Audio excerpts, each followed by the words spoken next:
সুপ্রিয় শিক্ষার্থীবৃন্দ, সবাইকে শুভেচ্ছা এবং অভিনন্দন জানিয়ে শুরু করছি আজকের স্পেশাল বাংলা ক্লাস। আমরা প্রথমে স্ক্রিনে একটি ফুল দেখতে পাচ্ছি। এই ফুলের নাম কি? এটা আমাদের একটা মনের ভিতরে প্রশ্ন আসছে। যেমন এই ফুলের নাম দেখছি শিমুল ফুল। তারপর দেখতে পাচ্ছি একটা ফুল, সেই ফুলের নাম কি? এই ফুলটা হচ্ছে পলাশ ফুল। তাহলে আমরা একটা বিষয় জানতে পারবো যে এই শিমুল ফুল এবং পলাশ ফুলটা কোন সময় ফোটে, সেই সময়ের কথা বোঝানো হচ্ছে। তাহলে নিশ্চয়ই আমরা বুঝতে পারছি এটা ফাল্গুনী অর্থাৎ বসন্তের সময় এই ফুলগুলো ফোটে। তারপরে আমরা আরেকটা চিত্র দেখতে পাচ্ছি যে এখানে বসন্ত সাজে সজ্জিত অনেকগুলো ছবি একসঙ্গে আমরা দেখতে পাচ্ছি, সবাই বসন্ত সাজে সজ্জিত। তাহলে এখন আমরা বুঝতে পারছি যে আমরা কোন সময়ের কথা উল্লেখ করছি, অর্থাৎ বসন্তকালের কথা উল্লেখ করছি। সেই বসন্তকালে আমাদের কোন কবিতাটা আছে, বসন্তকাল ফাল্গুন নিয়ে লেখা, সেই কবিতাটা আজকে আমাদের আলোচ্য বিষয়। তাহলে আমরা দেখতে পাই সেই কবিতাটার নাম কি? তাহারই পরে মনে।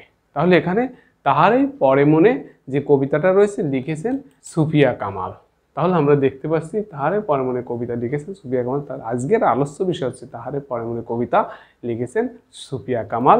এখন আমরা দেখব তাহারে পরে মনে কবিতা থেকে আমরা কি কি বিষয়গুলো আলোচনা করব সেটা আমরা দেখব। যেমন এখানে প্রথমে দেখছি লেখক পরিচিতি দেখছি, তারপর দেখছি সাহিত্যকর্ম, তারপর দেখছি এই তাহারে পরে মনে কবিতার নামকরণ, তারপরে আমরা আলোচনা করব হচ্ছে চুম্বকতত্ত্ব বা বিশ্ববিদ্যালয় ভর্তির কিছু টিপস, অর্থাৎ গুরুত্বপূর্ণ কিছু তথ্য আমরা এই কবিতা থেকে নিব।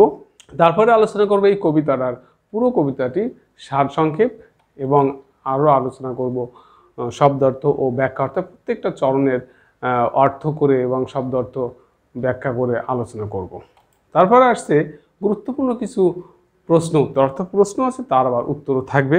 তারপরে আসছে কিছু ব্যাকরণ অংশ, অর্থাৎ তাহলে আমরা এই কবিতা থেকে অনেকগুলো বিষয় আজকে আপনাদের জন্য আলোচনা করব।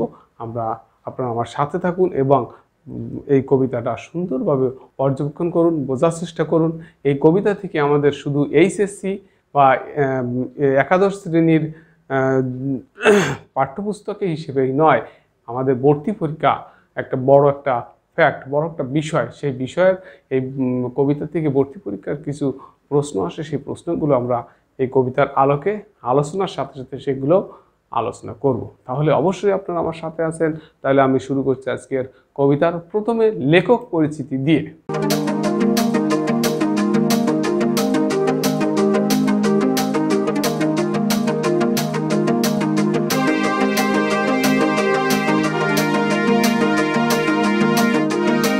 লেখক পরিচিতিতে প্রথমে রয়েছে সুফিয়া কামাল বাংলাদেশের বিশিষ্ট মহিলা কবি এবং নারী আন্দোলনের অন্যতম পথিকৃৎ। তারপরে আরও রয়েছে দেখছি তার জন্ম হয়েছিল 1911 খ্রিস্টাব্দের 20 জুন বরিশালে। তার পৈতৃক নিবাস ছিল কুমিল্লায়। কবির পিতার নাম সৈয়দ আব্দুল বারী এবং মায়ের নাম ছিল সাবেরা বেগম। পরবর্তী দেখছি কবির বয়স যখন মাত্র 7 বছর বয়স, ঠিক সেই সময় কবির কিন্তু পিতা মারা যান। তাহলে 7 বছর বয়সে পিতা মারা গেলে তার যে বাস্তবতার দিক থেকে কতটা কষ্ট হয়, বাস্তবতা প্রতিবন্ধকতা সৃষ্টি হয়, তা আমরা এই কবির ভিতরে আমরা লক্ষ্য করতে পারি। এরপরে আমরা দেখছি যে সময় কবি সুফিয়া কামালের জন্ম হয় তখন বাঙালি মুসলমান নারীদের কাটাতে হতো গৃহবন্দী জীবন। তাহলে একটা কঠিন একটা জীবন ছিল নারীদের। যখন এই সুফিয়া কামালের জন্ম হয় তখন মুসলমান অর্থাৎ বাঙালি মুসলমান নারীদের কাটাতে হতো গৃহবন্দী জীবন। সেই জন্য স্কুল কলেজে পড়ার কোনো সুযোগ তার ছিল না। তারপরে দেখছি এই বিরুদ্ধ পরিবেশ, কোন বিরুদ্ধ পরিবেশ? যেহেতু সে স্কুল কলেজে যে পড়াশোনার সুযোগ পাননি, পরিবারের বাইরে আসার সুযোগ পাননি, সেই পরিবেশে, অর্থাৎ সেইটাই হচ্ছে একটা বিরুদ্ধ পরিবেশে সুফিয়া কামাল প্রাতিষ্ঠানিক শিক্ষার কোনো সুযোগ পাননি। তারপর আমরা দেখছি পারিবারিক নানা উত্থান পতনের মধ্যে তিনি স্বশিক্ষায় শিক্ষিত হয়েছেন। 12 বছর বয়সে সৈয়দ নেহাল হোসেনের সঙ্গে কবির বিয়ে হয়। তাহলে আমরা একটা বিষয় আমরা জানতে পারলাম, মাত্র 12 বছর বয়সে কিন্তু কবির সৈয়দ নেহাল হোসেনের সঙ্গে বিয়ে হয়, এবং এই নেহাল হোসেন আধুনিক মনা ও সাহিত্য অনুরাগী স্বামীর উৎসাহে কবির সাহিত্য সাধনা শুরু করেন। তাহলে একটা বিষয় আমরা এখানে বুঝতে পারলাম যে তার সাহিত্য সাধনায় কিন্তু তার স্বামী সৈয়দ নেহাল হোসেনের সাপোর্ট ছিল, তারপরে আমরা দেখছি হঠাৎ করে অর্থাৎ আকস্মিকভাবে 1932 সালে কিন্তু তার সেই স্বামী সৈয়দ নেহাল হোসেন মৃত্যুবরণ করেন।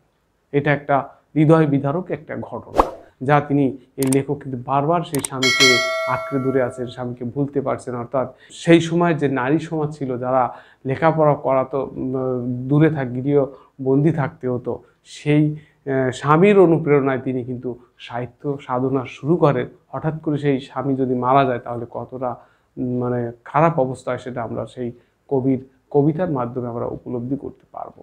বেগম রোকেয়ার চিন্তাধারা তার মনে বেশ প্রভাব ফেলেছিল। সাহিত্য সাধনার ক্ষেত্রে বেগম রোকেয়ার চিন্তাধারা তার অর্থাৎ এই কবি সুফিয়া কামালের মনে একটা বিশাল প্রভাব ফেলেছিল। পরবর্তীতে তিনি 1939 সালে কামাল উদ্দিন আহমেদের সঙ্গে কবির পুনরায় বিয়ে হয়। দেশভাগের পূর্বে তিনি নারীদের জন্য প্রকাশিত বেগম পত্রিকার সম্পাদক ছিলেন। ভাষা আন্দোলনে তিনি সক্রিয়ভাবে অংশগ্রহণ করেন এবং এতে অংশ নিতে নারীদের উদ্বুদ্ধ করেন। 1999 সালে 20 নভেম্বর তিনি ঢাকায় মৃত্যুবরণ করেন। তাহলে একটা গুরুত্বপূর্ণ একটা বিষয় আমরা উপলব্ধি করতে পারছি। 20 জুন জন্মগ্রহণ করেন, আবার 20 নভেম্বর, মানে তারিখটা একই, মাসটা আলাদা, এটা আমাদের একটু মনে রাখতে। এবার আমরা আলোচনা করব তার সাহিত্যকর্ম। সাহিত্যকর্মে থাকছে প্রথমে কাব্যগ্রন্থ। দেখেন সাজের মায়া, যা 1938 খ্রিস্টাব্দে প্রকাশিত হয়। মায়া কাজল, মন ও জীবন, প্রশস্তি ও প্রার্থনা, উদ্যত পৃথিবী, দিওয়ান, অভিযাত্রিক, তারপর হচ্ছে মৃত্তিকার ঘ্রাণ, মোর জাদুদের সমাধি পরে। এরপর আসছে শিশুতোষ গ্রন্থ হচ্ছে ইতল বিতল, নওয়াল কিশোরের দরবারে। তারপর আসছে অনুবাদ গ্রন্থ সাজের মায়া, যা 1984 খ্রিস্টাব্দে প্রকাশিত হয় রুশ ভাষায়। স্মৃতিকথা 71-এর ডায়েরি, গল্প গ্রন্থ হচ্ছে কেয়ার কাটা। তারপর হচ্ছে আত্মজীবনীমূলক গ্রন্থ হচ্ছে একালে আমাদের কাল। তারপর হচ্ছে ভ্রমণ কাহিনী আছে সোভিয়েতে দিনগুলি। এছাড়া সবচেয়ে গুরুত্বপূর্ণ একটা বিষয় আছে, তিনি অনেকগুলো পুরস্কারে ভূষিত হয়েছেন, অর্থাৎ অনেকগুলো পুরস্কার লাভ করেছেন। তার মধ্যে কয়েকটি পুরস্কার আমরা এখানে উপলব্ধি করতে পারছি। যেমন 1 নম্বর আমরা দেখছি পাকিস্তান সরকারের তগমা-ই-ইমতিয়াজ নামক একটা পুরস্কারে ভূষিত করেন 1961 সালে, কিন্তু তিনি প্রত্যাখ্যান করেন 1969 সালে। বাঙালি একাডেমি পুরস্কার পান 1962 সালে। সোভিয়েত লেনিন পদক পান 1970 সালে। 21 পদক পান 1976 সালে। নাসির উদ্দিন স্বর্ণ পদক পান 1977 সালে। মুক্তধারা পুরস্কার 1982 সালে। বেগম রোকেয়া পদক পান 1996 সালে। জাতীয় কবিতা পরিষদ পুরস্কার পান 1995 সালে। Deshbandhu CR Das gold medal পান 1996 সালে এবং স্বাধীনতা দিবস পদক পান 1997 সালে। এছাড়া তার অনেকগুলো পুরস্কার, প্রায় 50-টির বেশি পুরস্কার রয়েছে, কিন্তু আমরা তার উল্লেখযোগ্য পুরস্কারগুলো এখানে তুলে ধরার চেষ্টা করেছি। এরপরে আমরা দেখছি এই কবিতার নামকরণের যে সার্থকতা, অর্থাৎ নামকরণটা আমরা আলোচনা করব। যেমন এখানে দেখছি তাহারই পরে মনে কবিতাটির নামকরণ করা হয়েছে কবিতার অন্তর্নিহিত তাৎপর্যের ভিত্তিতে। এই কবিতায় ভাগ্যহত কবির বসন্তের আগমন লগ্নে দুঃখ ভারাক্রান্ত হৃদয় শীতের রিক্ততাকে স্মরণ করেছে। তাহলে এখানে একটা বিষয়, দুঃখ ভারাক্রান্ত হৃদয়ে শীতের রিক্ততা মানে শূন্যতাকে তিনি স্মরণ করেছেন এই কবিতার মাধ্যমে। প্রিয়জন হারানোর রিক্ততাকে ভুলতে পারছেন না। তাহলে তার প্রিয়জনটাকে আমরা সেটা অবশ্যই বুঝতে পারছি। তার প্রথম স্বামী সৈয়দ নেহাল হোসেনের আকস্মিক মৃত্যুর কারণে সে একেবারে ভেঙে পড়ে। তাই বসন্তের আবির্ভাবেও তিনি হারিয়ে যাওয়া শীতের স্মৃতি হৃদয় থেকে মুছে ফেলতে পারতেন না। বস্তুত কবি মানুষের বিরহ কাতর মনের কাছে বসন্ত ম্লান হয়ে এসেছে। কবির সুফিয়া কামালের এই কবিতাটি তার সাহিত্য সাধনার প্রধান সহায়ক ও উৎসাহদাতা। স্বামীর আকস্মিক মৃত্যুতে কবির জীবনে প্রচণ্ড শূন্যতা ও দুঃসহ বিষণ্ণতাকে নির্দেশ করেছে। কবি ব্যক্তি জীবনের সবচেয়ে প্রিয়জনকে কোনো মতেই ভুলতে পারছেন না। তাহলে ব্যক্তি জীবনের সবচেয়ে প্রিয়জন হচ্ছে তার প্রথম স্বামী সৈয়দ নেহাল হোসেন। তার মৃত্যুতে সে এতটা ভেঙে পড়ে তা আমরা এই কবিতার মাধ্যমে বুঝতে পারবো। বারবার শুধু তার কথাই মনে পড়েছে। তাই কবিতার অন্তর্নিহিত তাৎপর্যের ভিত্তিতে বিচার করলে কবিতাটির তাহারই পরে মনে নামকরণ অত্যন্ত যুক্তিযুক্ত এবং সার্থক হয়েছে বলে আমরা মনে করি। এবার আমরা আলোচনা করব এই কবিতার কিছু গুরুত্বপূর্ণ তথ্য রয়েছে, অর্থাৎ যাকে আমরা নাম দিয়েছি চুম্বক তত্ত্ব, সেইগুলো আমরা আলোচনা করব। যেমন এখানে আমরা দেখছি তাহারে পরে মনে কবিতা 1935 খ্রিস্টাব্দে মাসিক মোহাম্মদী পত্রিকায় প্রথম প্রকাশিত হয়। তারপর দেখছি এই কবিতায় প্রকৃতি ও মানব মনের সম্পর্কের একটি গুরুত্বপূর্ণ দিক তাৎপর্যময় অভিব্যক্তি পেয়েছে। এটা একটা গুরুত্বপূর্ণ বিষয়। প্রকৃতির সাথে আমাদের মানব মনের একটা অবিচ্ছেদ্য সম্পর্ক রয়েছে। আমরা একটা কথা সবসময় মনে রাখবো, প্রকৃতি কিন্তু আমাদের সাথে পরিবর্তন হয় না, প্রকৃতি পরিবর্তনের সাথে সাথে আমাদের মানসিকতারও পরিবর্তন ঘটে। এই যে বাক্যটি, যে এই কবিতা প্রকৃতি ও মানব মনের সম্পর্কে একটি গুরুত্বপূর্ণ তাৎপর্য অভিব্যক্তি পেয়েছে, তার মানে প্রকৃতির সাথে সাথে মানুষের মানসিকতারও পরিবর্তন ঘটে, যা আমরা এই কবিতার মাধ্যমে উপলব্ধি করতে পেরেছি। এরপর দেখছি কবিতাটির লক্ষণীয় বৈশিষ্ট্য হলো নাটকীয়তা। এই কবিতার গঠন রীতি সংলাপ নির্ভর, অর্থাৎ এই কবিতাটা যখন আমরা পাঠ করব, যখন আমরা আলোচনা করব, তখন আমরা বুঝতে পারবো কবি ভক্ত এবং কবির ভিতরে, উভয়ের ভিতরে যে কথোপকথন, সেটাকে বলা হয়েছে সংলাপ নির্ভর, এবং নাটক বৈশিষ্ট্য হচ্ছে নাটকীয়তা। পরবর্তীতে আমরা দেখছি এই কবিতায় কবি ভক্ত কবিকে বসন্ত বন্দনা করতে অনুরোধ করেছেন, অথচ কবি বসন্ত সম্পর্কে এতটাই উদাসীন ছিলেন যা শীতের পর বসন্ত এসেছে, কিন্তু কবিতা সেটা উপলব্ধি করতে পারেননি। তারপরে আমরা দেখছি এই কবিতায় কবির ব্যক্তি জীবনের দুঃখময় ঘটনার ছায়াপাত ঘটেছে। নিজের কাব্য সাধনার প্রেরণা পুরুষের আকস্মিক মৃত্যুতে কবির অন্তর দুঃসহ বেদনায় ভারাক্রান্ত। কবিতার আবেগময় রিক্ততার সুর এবং সুললিত পাঠকের হৃদয় ছুঁয়ে যায়। প্রকৃতিতে ঋতুরাজ বসন্তকে বরণ ও বন্দনা করার জন্যই যেন গাছে গাছে ফুল ফোটে, অথচ কবি মনে তার কোনো প্রভাব পড়ে না। অর্থাৎ কবি এতটা উদাসীন ছিলেন যে গাছে গাছে ফুল ফুটেছে, তারপরে সেইটা কবি উপলব্ধি করতে পারছেন না, সেটি লক্ষ্য করেননি যে শীতের পরে বসন্ত এসেছে। এই যে বিষয়টা কবি অনুধাবন করতে পারছে না, তার কারণ হচ্ছে তার প্রেরণা পুরুষ নেহাল হোসেনের মৃত্যুতে সে এতটা দুঃসহ বেদনায় ভারাক্রান্ত, যা আমরা ভাষায় প্রকাশ করতে ব্যর্থ হচ্ছি। পরবর্তীতে আমরা এই কবিতার ভূমিকা যে অংশটা আসছে সেইটা একটু আলোচনা করব। তাহারে পরে মনে শীর্ষক কবিতাটি সুফিয়া কামালের বিখ্যাত কাব্য সাজের মায়া থেকে সংকলিত হয়েছে। আমাদের যে পাঠ্যপুস্তক একাদশ দ্বাদশের যে পাঠ্যপুস্তকটি রয়েছে, এই পাঠ্যপুস্তকে কিন্তু কোন কাব্য থেকে নেওয়া হয় সেটা উল্লেখ নেই। তাহলে একটা গুরুত্বপূর্ণ একটা বিষয় যে এই কবিতাটি হচ্ছে সাজের মায়া কাব্য থেকে সংকলিত হয়েছে। কোন পত্রিকা প্রকাশিত হয়? 1935 খ্রিস্টাব্দে মাসিক মোহাম্মদী পত্রিকায় এই কবিতাটি প্রকাশিত হয়। কবিতাটি একটি সংলাপ নির্ভর রচনা। এই কবিতায় প্রকৃতি ও মানব মনের সম্পর্কে একটি গুরুত্বপূর্ণ দিক প্রকাশিত হয়েছে। এখানে কবির ব্যক্তি জীবনের বিভিন্ন ঘটনার ছায়াপাত ঘটেছে। সহজ সরল ভাষায় কবি প্রকৃতি এবং তার হৃদয়ের বেদনাকে অপূর্ব শিল্প নৈপুণ্যে প্রকাশ করেছেন। এই কবিতাটা অর্থাৎ সুফিয়া কামালের তাহারে পরে মনে কবিতাটি আলোচনা করার পর আমরা কি কি জানতে পারবো, কি কি উপলব্ধি করতে পারবো, সেটা আমরা একটু দেখবো। যে প্রকৃতিতে বসন্তের রূপ বর্ণনা করতে পারবো, অর্থাৎ এই প্রকৃতিতে বসন্তের যে রূপটা, অর্থাৎ আমরা জানি 6টি ঋতু 12 মাস বাংলা, সে 2 মাস অন্তর ঋতু পরিবর্তন ঘটে। সকল ঋতু থেকে ঋতুদের রাজা বলা হয় বসন্তকে। তাই এই কবিতাটি যখন আমরা আলোচনা করব, পাঠ করব, তখনই কিন্তু এই প্রকৃতির ভিতরে যে বসন্তের যে রূপটা রয়েছে সেইটা সম্পর্কে আমরা বর্ণনা করতে পারব।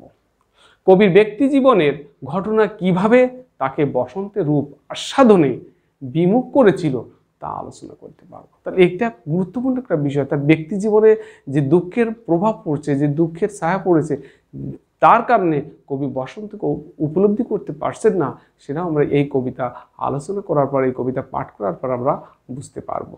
তাহারে পরে মনে কবিতাটি বিশ্লেষণ করতে পারবো, বসন্ত ঋতুর বৈশিষ্ট্য ব্যাখ্যা করতে পারবো। এখন আমরা কবিতার বিস্তারিত আলোচনা করব। আপনারা অবশ্যই আমার সাথে আছেন এবং থাকবেন, এবং অন্যদেরকে আমার সাথে থাকার জন্য অনুপ্রাণিত করবেন, এই আশাবাদ ব্যক্ত করে আমি আমার মূল কবিতার আলোচনায় চলে যাচ্ছি। মূল কবিতা আলোচনার পূর্বে একটা গুরুত্বপূর্ণ বিষয় আমাদের আলোচনা করা দরকার। যেমন এখানে আমরা দেখছি কবি চেতনা, অর্থাৎ ব্যক্তি চেতনা কি ছিল? ব্যক্তিগত দুঃখবোধ ছিল।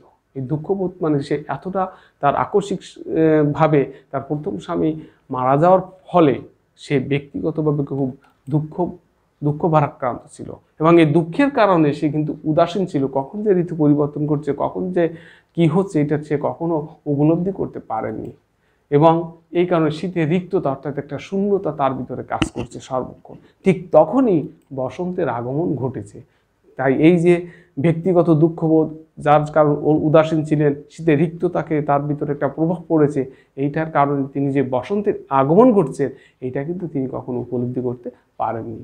তাই তিনি কিন্তু বিষণ্ণতা বোধ করছিলেন। তাহলে আমরা এই কবিতার মোটামুটি প্রেক্ষাপটটা আলোচনা করতে সক্ষম হয়েছি। এবার আমরা অবশ্যই মূল কবিতায় ফিরে যাব, মূল কবিতা আলোচনা করব। সে পর্যন্ত আপনারা আমার সাথে থাকবেন। তাহলে মূল কবিতা আমরা এখানে দেখছি কবি এবং কবি ভক্ত দুজনেই একই খাটে বসে আছে। ঠিক তখনই কিন্তু কবি ভক্ত জিজ্ঞাসা করছে, হে কবি নীরব কেন, ফাগুন যে এসেছে ধরায়, বসন্তে বরিয়া তুমি লবে নাকি তব বন্দনায়। অর্থাৎ এখানে হে কবি বলতে কবি ভক্ত এখানে কবিকে সম্বোধন করে হে কবি বলছেন। তারপর নীরব কেন বলতে এখানে উদাসীন হয়ে আসেন কেন, অর্থাৎ কবি ভক্ত কবিকে বলছে উদাসীন হয়ে আসেন কেন, কেন কাব্য গান রচনায় সক্রিয় হচ্ছেন না। ধরায় বলতে এখানে বোঝাচ্ছে পৃথিবী। তার মানে ফাগুন যে এসেছে ধরা, এই পৃথিবীতে ফাগুন অর্থাৎ বসন্তের আবির্ভাব ঘটেছে। তাহলে এই চিত্রের মাধ্যমে আমরা বসন্তের আবির্ভাব ঘটে যে রূপ, প্রকৃতির যে রূপের পরিবর্তন ঘটে, সাথে মানুষের মনের যে পরিবর্তন ঘটে, সেটাও আমরা এখানে দেখতে পাচ্ছি যে প্রকৃতিতে ফুল ফুটেছে এবং মানুষের মনে একটা আনন্দ উৎসব অর্থাৎ বসন্ত বরণের একটা নৃত্য গান চলছে, সেটা আমরা এই চিত্রের মাধ্যমে উপলব্ধি করতে পারছি। এখানে আসছে বরিয়া, বরিয়া শব্দের অর্থ হচ্ছে বরণ করা, এবং তব বন্দনা অর্থাৎ তোমার বন্দনা, তোমার রচিত বন্দনা গানের সাহায্যে অর্থাৎ বন্দনা গান রচনা করে বসন্তকে কি তুমি বরণ করে নেবে না, এইটা কবি ভক্ত কবির কাছে জিজ্ঞাসা করছে। এবার আমরা এই দুই লাইনের ব্যাখ্যাটা একবারই আলোচনা করতে পারি যে এরকম কবি ভক্তের জিজ্ঞাসা, কারণ কবি মনের বিষণ্ণতা এতটাই গভীর যে ঋতুরাজ বসন্ত চলে আসার পরও সে বসন্তের প্রশংসায় মুখরিত কবিতা দ্বারা বসন্তকে বরণ করে নিচ্ছেন না। কবি উত্তর দিচ্ছে, কহিল সে স্নিগ্ধ আঁখি তুলি। অর্থাৎ স্নিগ্ধ আঁখি বলতে এখানে বোঝানো হয়েছে যে স্নেহপূর্ণ মায়া জড়িত যে আঁখি, সেই স্নিগ্ধ আঁখি তুলি দক্ষিণ দুয়ার গেছে খুলি। একটা প্রশ্নবোধক যে কবি জিজ্ঞাসা করছে ভক্তের কাছে, দক্ষিণ দুয়ার গেছে খুলি। অর্থাৎ এখানে একটা বিষয় আমরা দেখতে পাচ্ছি, এই যে দুই লাইনের একটা মানে বসন্তের একটা বৈশিষ্ট্য এখানে লক্ষ্য করতে পারছি, সেটা হচ্ছে বসন্তকালের আগমনের সাথে সাথেই বাতাস উত্তর থেকে তার দিক পরিবর্তন করে দক্ষিণ দিক থেকে প্রবাহিত হতে থাকে। তাই উদাসীন কবি তার ভক্তের কাছে বসন্তের লক্ষণ বা বৈশিষ্ট্য হিসেবে দক্ষিণা বাতাস বইতে শুরু করেছেন কিনা এটা জানতে চেয়েছেন। অর্থাৎ কবি এতটা বিষণ্ণতা তার ভিতরে রয়েছে যে বসন্তের এসে গেছে, দক্ষিণ দুয়ার খুলে গেছে, উত্তরের বাতাসটা এখন দক্ষিণা বাতাসে পরিণত হয়েছে, এটাও কবি কিন্তু উপলব্ধি করতে পারেননি।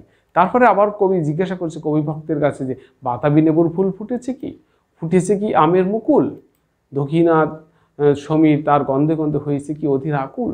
তাহলে এই যে একটা বিষয় আসছে যে বাতাবি লেবুর ফুল ফুটেছে, তাহলে বাতাবি লেবুর চিত্রটা আমরা দেখতে পাচ্ছি, ফুলটা হচ্ছে ঠিক এরকম। তাহলে আমরা একটা বিষয় জানলাম যে বসন্তকালে কিন্তু বাতাবি লেবুর ফুল ফোটে এবং বাতাবি লেবু হয় এবং আমের মুকুলও ধরে বসন্তের সময়, যা আমরা এখানে দেখতে পাচ্ছি যে বসন্তের সময় আমের মুকুল ধরেছে। তাই কবি জিজ্ঞাসা করছে বাতাবি লেবুর ফুল ফুটেছে কি আমের মুকুল, দক্ষিণা সমীর তার গন্ধে গন্ধে হয়েছে কি অধীর আকুল।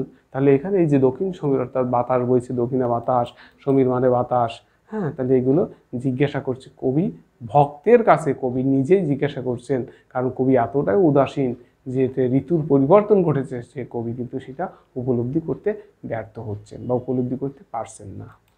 এই চার লাইনের আমরা একটু ব্যাখ্যাটা একটু লক্ষ্য করি যে বসন্তের আগমনে বাতাবি লেবুর ফুল ও আমের মুকুলের গন্ধে দক্ষিণা বাতাস দিক বিদিক সুগন্ধে চারিদিক সুরভিত করে তোলে, কিন্তু উন্মনা উদাসীন কবি এসব কিছু লক্ষ্য করেননি।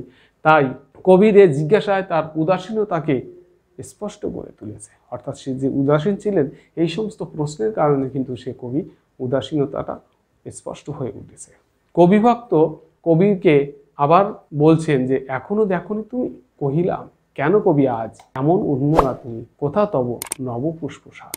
কি সুন্দর একটা কথা। কবিভক্ত কবির কাছে বলছি এখনো দেখনি তুমি কহিলাম, কেন কবি আজ এমন উন্মনা তুমি, কোথা তব নবপুষ্প সাজ। কি চমৎকারভাবে এখানে নবপুষ্প নতুন ফুলের সাজায় সজ্জিত কথা এখানে বোঝানো হয়েছে, দেখানো হয়েছে, চিত্রের মাধ্যমে আমরা উপলব্ধি করছি। এখনও দেখনি তুমি, অর্থাৎ এখানে কবি ভক্তের এ কথায় আমরা নিশ্চিত হই প্রকৃতিতে বসন্তের সব লক্ষণ মূর্ত হয়েছে। দক্ষিণা বাতাস বইছে, আমের মুকুল ধরেছে, বাতাবিলের ফুল ফুটেছে, অর্থাৎ যতগুলো বসন্তের যা বৈশিষ্ট্য লক্ষ্য করা যায় সবগুলো লক্ষণ কিন্তু আমরা বসন্তের সময় দেখতে পাচ্ছি, কিন্তু কবি সেটা লক্ষ্য করেননি। পরবর্তীতে এখানে দেখছি কোথা তব নবপুষ্প সাজ, অর্থাৎ কবি ভক্ত কবিকে জিজ্ঞাসা করছেন, কই তুমি কোথায়, তুমি নতুন ফুলের সাজে সজ্জিত হয়েছ, অর্থাৎ প্রকৃতিতে বসন্ত এসেছে, অথচ কবিতার প্রতি এতটাই উদাসীন যে নতুন ফুলে ঘর সাজাননি, নিজেও ফুলের অলঙ্কারে সাজেননি। তাহলে এখানে এই কবি যে একদম নিস্তব্ধ অবস্থায় চুপচাপ বসে আছে, কবি ভক্ত এগুলো মনে করিয়ে দিচ্ছে, সেটাও কবি কিন্তু লক্ষ্য করেননি যে প্রকৃতির পরিবর্তন ঘটেছে। কবি বলছে, কহিল সে সুদূরে চাহিয়া, সুদূরে মানে বহু দূরে চাহিয়া বলছে, অলোকের পাথার বাহিয়া। হ্যাঁ, অলোকের পাথার বলতে অলক্ষ্য, অর্থাৎ দৃষ্টি যেখানে তার সীমানা খুঁজে পায় না বা যার শেষ প্রান্ত দেখা যায় না, ততদূর সে বহুদূর তাকিয়ে বলছে অলোকের পাথার বাহিয়া। পাথার বলতে সমুদ্রকে বুঝাইছে, বাহিয়া মানে বেয়ে চলাকে বুঝিয়েছে। তাহলে কি বলছে, তরিতার এসেছে কি, বেজেছে কি আগমনী গান, দেখেছে কি সে আমারে, শুনি নাই রাখিনি সন্ধান। তাহলে এখানে এই কবি কিন্তু কবি ভক্তই এই কথাগুলো বলছে যে তরিতার এসেছে কি, বেজেছে কি আগমনী গান, ডেকেছে কি সে আমারে, শুনি নাই রাখিনি সন্ধান। অর্থাৎ এখানে দূর সমুদ্র বেয়ে বসন্তের নৌকা কি এসেছে, বসন্তের কি কোনো আগমনী গান বেজেছে। তারপরে এখানে এই 4 লাইনের ব্যাখ্যাটা আমরা একটু সহজে উপলব্ধি করতে পারি যে এই কবির ভক্ত জিজ্ঞাসায় নিশ্চিত হওয়া যায় যে ঋতু পরিবর্তনের বা বসন্তের আগমনের সকল বৈশিষ্ট্য ফুটে উঠলেও কবির বিষণ্ণতায় ঘেরা উন্মনা মন তা খেয়াল রাখেনি। আবার কবি ভক্ত বলছে, কহিলাম ওগো কবি রচিয়া লহনা আজো গীতি, গীতি মানে গান, বসন্ত বন্দনা তব কণ্ঠে শুনি এ মোর মিনতি, মিনতি মানে প্রার্থনা বা অনুরোধ, অর্থাৎ তোমার কণ্ঠে আমি বসন্ত বরণের যে গানটা শুনবো, এটা আমার তোমার কাছে প্রার্থনা, তোমার কাছে আমার মিনতি, হ্যাঁ অনুরোধ। তাই এখানে বলছে কবি ভক্ত বলেছেন, ওগো কবি তুমি গান কবিতা রচনা করো না, তোমার কণ্ঠে বসন্তের আগমনী গান শুনবো, এটা আমার প্রার্থনা বা অনুরোধ।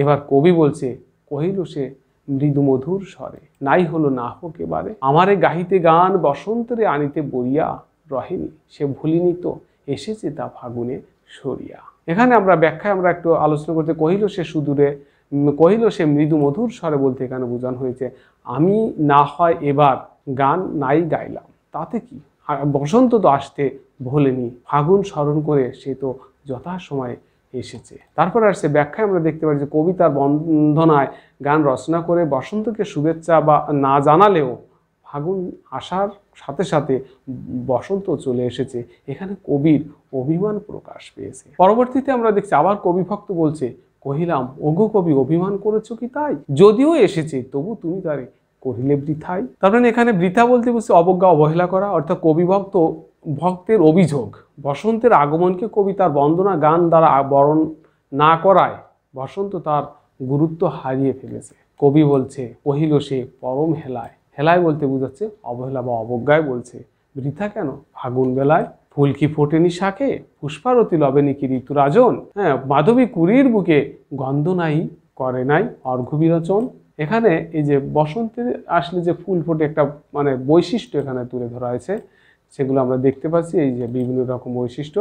পুষ্পারতি বলতে এখানে বোঝানো ফুলের বন্দনা বা নিবেদনকে বোঝানো হয়েছে, আর পুষ্পারতি লবেনি কি ঋতুরাজন বলতে এখানে বোঝানো হয়েছে যে ঋতুরাজ বসন্তকে বরণ ও বন্দনা করার জন্য গাছে গাছে ফুল ফোটেনি, অর্থাৎ বসন্তকে সাদর অভ্যর্থনা জানানোর জন্যেই যেন ফুল ফুটে আছে। তারপরে আমরা মাধবী বলতে বাসন্তী লতা বা তার ফুলকে বোঝানো হয়েছে, আর অর্ঘ্য বিরোচন বলতে অঞ্জলি বা উপহার রচনা, প্রকৃতি বিচিত্র সাজে সজ্জিত হয়ে ফুল ও তার সৌরভ উপহার দিতে বসন্তকে বরণ করে। এবার আমরা একটু ব্যাখ্যায় দেখি, বসন্ত কবিদের জন্য অন্যতম গুরুত্বপূর্ণ সময়, বরিয়া তার বন্দনার গান দ্বারা ঋতুরাজের আগমনকে অন্যতম সৌন্দর্যের রূপ দেয়। কবি আজ কিছুই করেননি, তাই কবি বলতে চান তার জন্য তো কোনো কিছুই অপেক্ষা করেনি। ফুল ফোটা, সুবাস ছড়ানো, পূজা নিবেদন সবই তো অব্যাহত রয়েছে, তাহলে বৃথা কেন যাচ্ছে?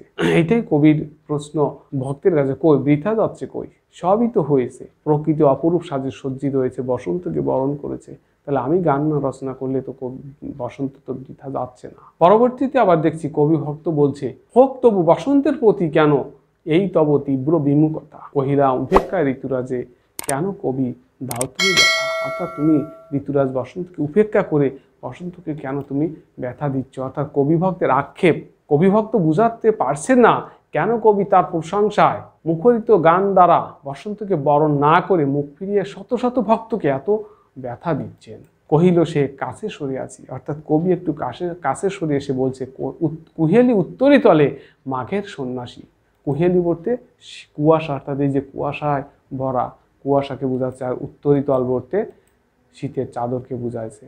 অর্থাৎ এখানে বলছে যে কহিল সে কাছে সরে আসি, কুহেলি উত্তরি তলে মাঘের সন্ন্যাসী। এখানে শীতের চাদর গায়ে মনে হচ্ছে একজন আছে, তাই বলছে কুহেলি উত্তরি তলে মাঘের সন্ন্যাসী বলতে কবি শীতকে মাঘের সন্ন্যাসী রূপে কল্পনা করেছেন, যে সন্ন্যাসী কুয়াশার চাদর পরিধান করে আছে। তারপরে আমরা দেখতে পাচ্ছি, গিয়াছে চলিয়া ধীরে পুষ্প শূন্য দিগন্তের পথে, রিক্ত হস্তে তাহারই পরে মনে ভুলিতে পারি না কোনো মত। তাই এখানে বলছে রিক্ত মানে শূন্য, খালি হাতে, অর্থাৎ তাহারই পরে মনে বলতে বোঝানো হয়েছে যে প্রকৃতিতে বসন্ত এলেও কবির মন জুড়ে আছে শীতের রিক্ত ও বিষণ্ণ ছবি। কবির মন দুঃখ ভারাক্রান্ত, তার কণ্ঠ নীরব, শীতের করুণ বিদায়কে তিনি কিছুতেই ভুলতে পারছেন না। তাই বসন্ত তার মনে কোনো সাড়া জাগাতে পারছে না। বসন্তের সৌন্দর্য তার কাছে অর্থহীন, মনে কোনো আবেদন জানাতে পারছে না। প্রসঙ্গত উল্লেখ্য, তার প্রথম স্বামী ও কাব্য সাধনার প্রেরণাপুরুষ আকস্মিক মৃত্যুতে কবির অন্তরে যে বিষণ্ণতা জাগে, তার সুস্পষ্ট প্রভাব ও ইঙ্গিত এ কবিতায় ফুটে উঠেছে। আমরা আরেকটু দেখি যে শীত প্রকৃতিতে রিক্ততার অর্থাৎ শূন্যতার ছায়া ফেলে দেয়। গাছের পাতা ঝরে যায়, গাছ ফুলহীন হয়ে যায়, প্রকৃতি রিক্ততায় পরিপূর্ণ হয়ে যায়। কিন্তু বসন্ত তার বিপরীত। শীত প্রকৃতিতে যে শূন্যতায় ভরিয়ে দেয়, বসন্ত সেখানে এনে দেয় পূর্ণতা। বসন্তের আগমনে শীত তার রিক্ততা নিয়ে চলে গেলেও কবি মনের রিক্ততা এখনো রয়েছে। এই ছিল আমাদের আজকের তাহারে পরে মনে কবিতা আলোচনা করা। এবার আমরা কবিতার সারসংক্ষেপটি আলোচনা করব। দেখি সারসংক্ষেপ কি আসছে নিত্য নতুনভাবে, যে কবি প্রকৃতি ও মানব মনের সম্পর্কের একটি গুরুত্বপূর্ণ দিক তাহারে পরে উনি কবিতায় ফুটিয়ে তুলেছেন। প্রকৃতির সঙ্গে মানব মনের রং বদলায়। প্রকৃতিতে বসন্ত এলে, প্রকৃতি অপরূপ রূপে সজ্জিত হলে তার ঢেউ মানব মনেও এসে পড়ে। বসন্তে প্রকৃতির অপরূপ সৌন্দর্য কবি মনে খুশির জোয়ার আনবে, কবিকে ভাবে ছন্দে সুরে ফুটিয়ে তুলবেন, এটাই প্রত্যাশিত। কিন্তু কোনো কারণে কবির মনে বসন্তের আগমন কোনো প্রভাব ফেলেনি। বসন্ত কবির হৃদয়কে আন্দোলিত করতে পারছে না। তার দৃষ্টি এখনো শীতের দিকে। শীতকে তিনি কোনোভাবেই ভুলতে পারছেন না। কবি সুফিয়া কামালের সাহিত্য সাধনার প্রধান সহায়ক ও উৎসাহদাতা ছিলেন স্বামী সৈয়দ নেহাল হোসেন। তার আকস্মিক মৃত্যু ঘটেছে। তিনি সর্বত্যাগী, সর্বরিক্ত সন্ন্যাসীর মতো বিদায় নিয়েছেন, যা শীতের সঙ্গে তুলনীয়। যার উৎসাহ উদ্দীপনায় কবি বর্তমানের একজন সফল কবি, যা বসন্তের সঙ্গে তুলনীয়। কবি শীত রিক্ত হস্তে চলে যাওয়ার কারণেই বসন্ত এসেছে, ফুলে ফলে সুশোভিত হয়েছে তথা বর্তমান সফলতার আগমন, সেই শীতকে তিনি কোনোভাবেই ভুলতে পারছেন না। ফলে প্রকৃতিতে যে বসন্ত তা কবিকে স্পর্শ করেছে শীত রূপে। শীতের রিক্ততার হাহাকার যেন কবির জীবনে স্বজন হারানোর বেদনাকেই প্রতিধ্বনিত করে। এ কবিতায় কবির ব্যক্তি জীবনের ছায়াপাত ঘটেছে। এখন আমি আলোচনা করব এই কবিতার কিছু গুরুত্বপূর্ণ প্রশ্ন উত্তর। তাহারে পরে মনে কবিতায় কয় প্রকার ফুলের নাম রয়েছে? 3 প্রকার ফুলের নাম রয়েছে, যেমন আসছে এখানে মাধবী, বাতাবি, নেবুর ফুল, আমের মুকুল। এরপর দেখছি স্নিগ্ধ শব্দটি এই কবিতায় কিসের সৌন্দর্য বৃদ্ধি করেছে? কবির এই কবিতায় চোখের সৌন্দর্য বৃদ্ধি করেছে। কাকে উন্মনা হিসেবে পাওয়া যায়? এই কবিতায় কবিকে উন্মনা হিসেবে পাওয়া যায়। পুষ্পসাজ কে গ্রহণ করেনি? কবি গ্রহণ করেনি। কবি কিসের সন্ধান রাখেনি? বসন্তের আগমনের সন্ধান রাখেনি। বসন্তে কোন গান বাজে? বসন্তে আগমনী গান বাজে। এই ছিল আজকের মতো আলোচ্য বিষয়। আপনারা অবশ্যই বুঝতে পেরেছেন এবং এই কবিতার সঠিক ব্যাখ্যা অবশ্যই আমি করতে পেরেছি।